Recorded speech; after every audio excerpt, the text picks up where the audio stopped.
You're listening to the Amazing Facts Daily Devotional. Today's topic, Onesimus, Runaway Slave.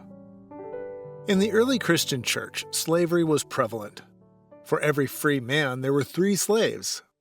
One historical account records a man by the name of Caecilius as having owned 4,116 slaves.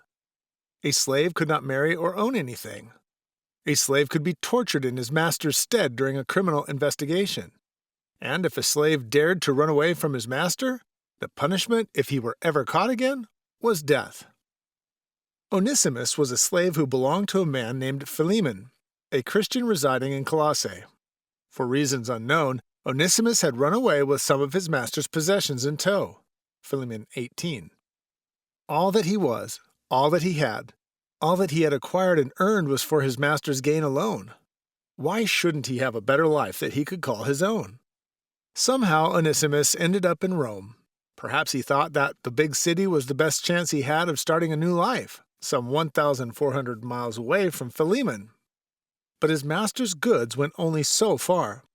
One thing led to another, and Onesimus finally found himself in the company of the Apostle Paul, who at the time was imprisoned in Rome. It turned out to be a divine intervention.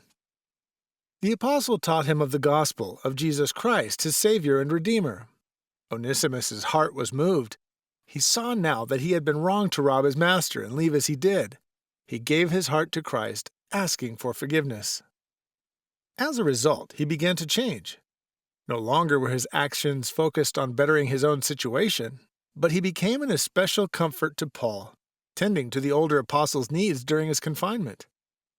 When Paul requested that the escaped slave return home to Philemon, Onesimus obliged.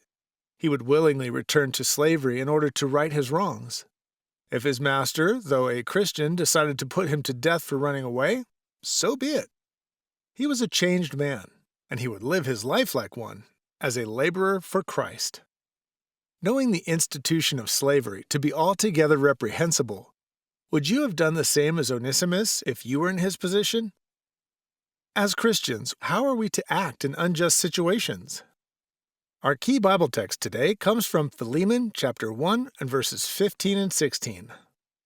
For perhaps he therefore departed for a season, that thou shouldst receive him forever, not now as a servant, but above as a servant, a brother beloved, specially to me, but how much more unto thee, both in the flesh and in the Lord. Thank you for listening to the Amazing Facts Daily Devotional.